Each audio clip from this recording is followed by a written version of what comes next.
Hello, I'm Kenza Gray, co-owner and curator of Grey Area Gallery, and welcome to our latest exhibition, Nishiki-e. Nishiki-e is a showcase of our personal collection of Japanese woodblock prints, mostly from the Edo and Meiji periods. Nishiki-e translates as brocade pictures, but refers to a style of woodblock printing in which multiple colours are used. So we wanted to showcase a different side of the collection to what we did last year, and specifically highlight the vast array of colours and vibrancy that the woodblock prints have in them. So to create a woodblock print with multiple colours, each colour requires a different block to be carved. So if the print has 8 colours in it, we can assume there's at least 8 blocks had to have been carved, and each block has to line up. When you think that they were carving with just handheld tools and using the plain wood, this is quite an immense task to imagine. So when we look at, say, the wall behind me with all of these vibrant colours and the gradients that we see, we have to remember that each step of that process is hand carved, and for one print could include multiple up to tens of different blocks. So as I mentioned, the prints on display are all from our personal collection. This is a collection that me and my father have built over many years, and we've collected just for a pure love of the medium and the subject matters. But this being said, it makes it quite a hard exhibition to curate, because there's no one unifying thread. It's not like we've built this collection around a specific artist or a specific subject matter. We've purely seen pieces over a long stretch of time that we loved and collected them. So when thinking about the space, we knew that we wanted this full colour print to be the subject matter of the whole exhibition. So the first wall that you're greeted with is behind me, and it's a very bold and dynamic way to start the exhibition. So as you can see, there's lots of different things going on. There's kabuki actors, landscape scenes of old tales, but it's very vibrant. And we wanted this wall to mimic and sort of represent an interior scene, a domestic scene. We've got the books down here where you can have a glance at the research that goes into collecting pieces like this. And the way they're hung in this almost salon manner is to mimic how you might hang them in your own home, not an academic institution. As is quite often the case in our exhibitions, we like to highlight this first wall as the place where a visitor might first head to when they enter the exhibition space.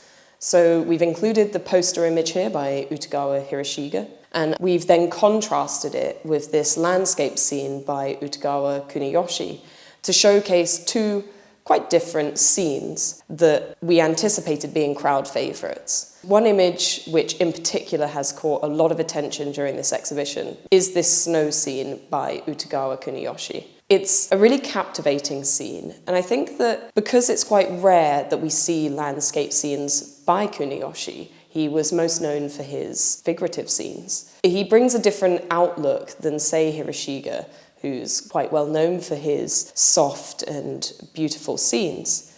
Kuniyoshi's has a bit more bold determination in it. The snow turning to ice on the lake, and this really bold use of the blue contrasted with the natural colour of the paper being used as the snow. I think it almost seems like a snapshot, and yet it seems really modern and as if it could be taken straight out of an animation. So it's been a real crowd favourite, and I think it's really lovely to have these 2 contrasted when you first enter the exhibition. The next section that the visitor will encounter in this exhibition is the wall that we've dedicated to Utagawa Kunisada. We chose to dedicate a whole wall to this artist, as he features very heavily in our collection, but also as he was always regarded as the most prolific of the ukiyo-e woodblock printers.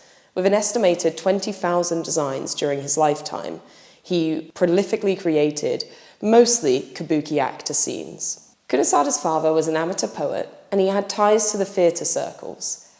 And as a child, Kunisada showed promise as a young artist and was sent to study under the head of the Utagawa school. So the Utagawa school mostly focused on ukiyo-e prints of kabuki actors and figurative scenes. I think these 2 aspects of Kunisada's childhood, having grown up around the theatre circles and studying under the head of the Utagawa school, really brought together his defining style of these very expressive, mostly figurative and kabuki actor scenes. Not only being known as the most prolific of the ukiyo-e printers, Kunisada was arguably the most popular of his day, surpassing his contemporaries of Kuniyoshi and Hiroshige. There's many anecdotes of him living a lavish lifestyle, indulging in women, expensive clothes. We've included this bit of information on the wall, and it's been fun to have these discussions with people about how we have our celebrity artists now, but also in the Edo period, they were highly regarded, and Kunisada was one of them. Along the back wall, we wanted to feature triptychs and diptychs as an example for people that many of the pieces created at this time were in this form or as series. A lot of the single pieces around the room, we have indicated that they most likely were part of a triptych or a diptych, but over time, and most often when they were brought over to Europe from Japan, they were separated and sold off individually.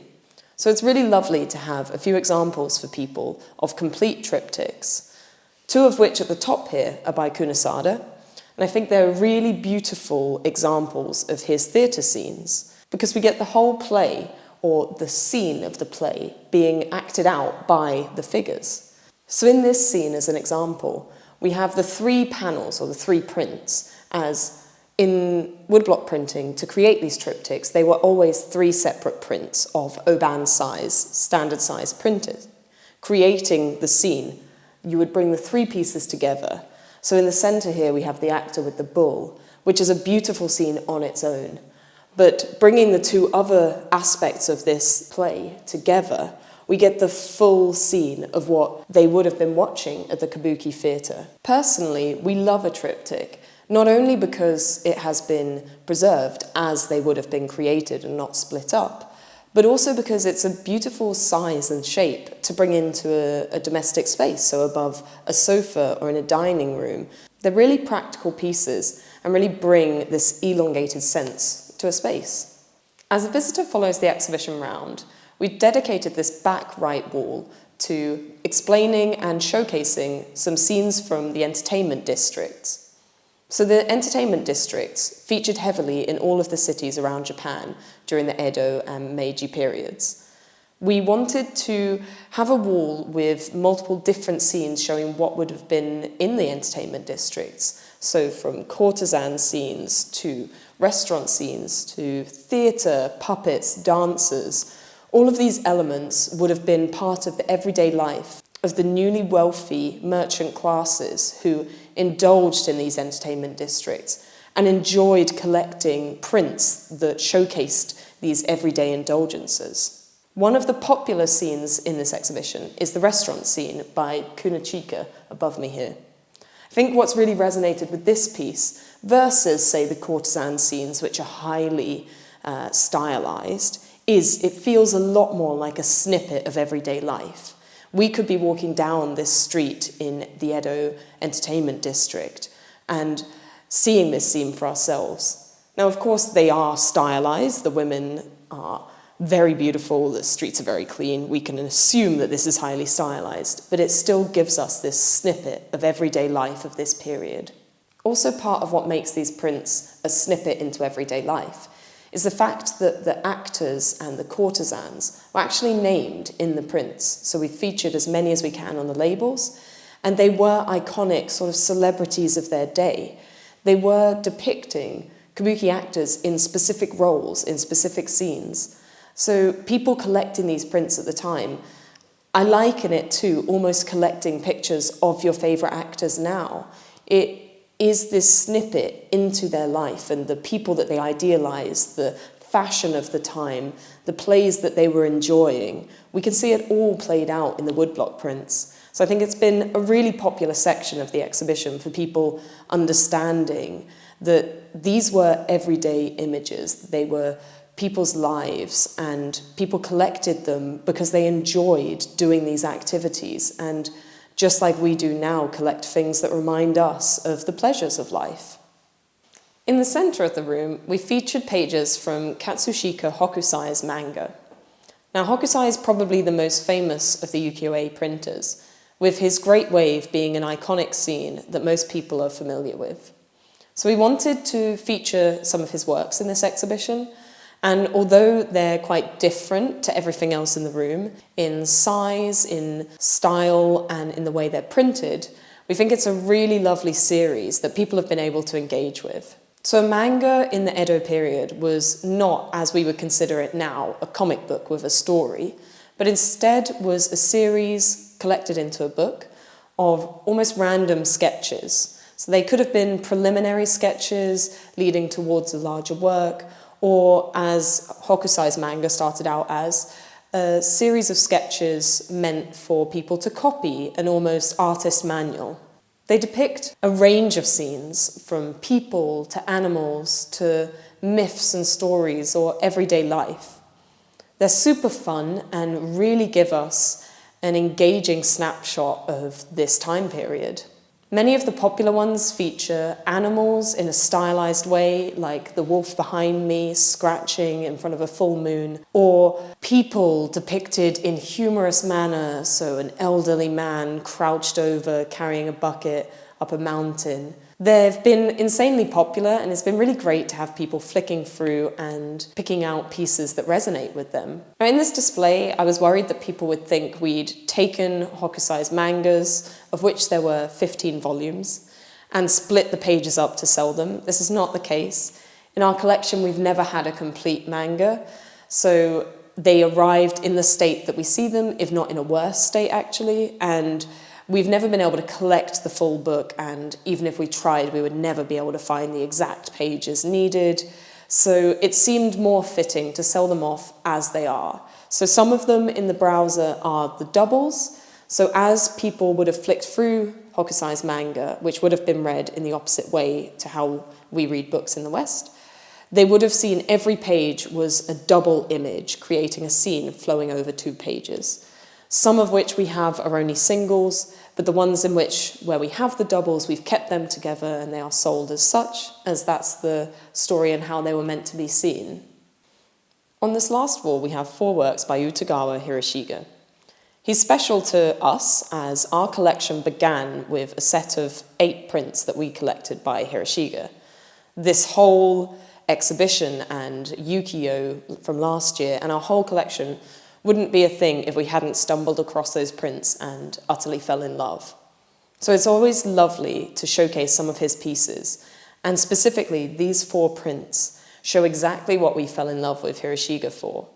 It's his idyllic and soft colour palette, which really draws you in. One aspect that I always notice when I look at a Hiroshige print is the small people in the distance are not just carved as identical, almost anonymous people, but each person is doing something specific. Even in the tiniest person in the distance, you can see they're carrying a basket or holding an umbrella.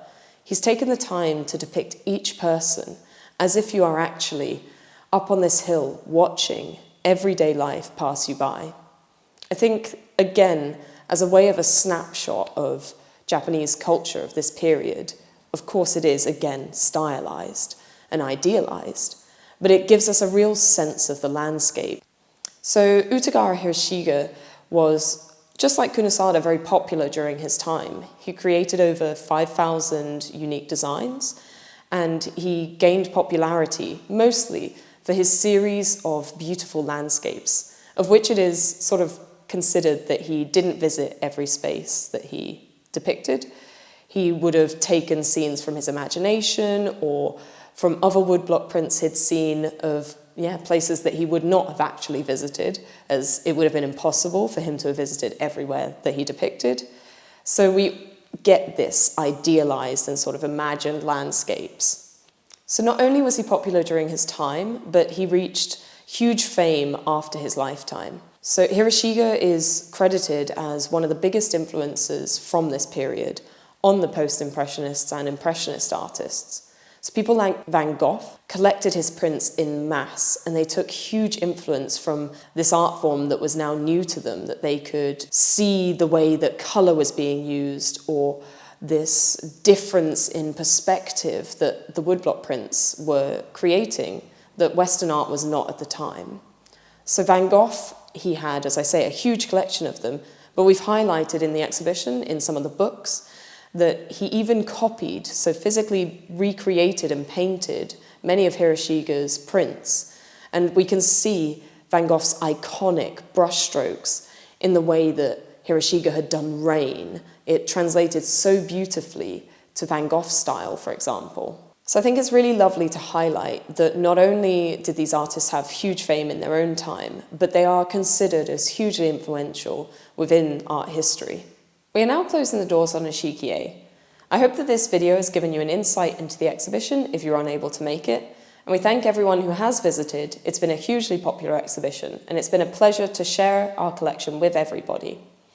If you're interested in Japanese prints, you can head over to our website and view our Japanese prints section. But if you're interested in seeing more, as this is an ongoing collection and not everything is featured there, please reach out to us via email. Thank you for watching, and we'll see you next time.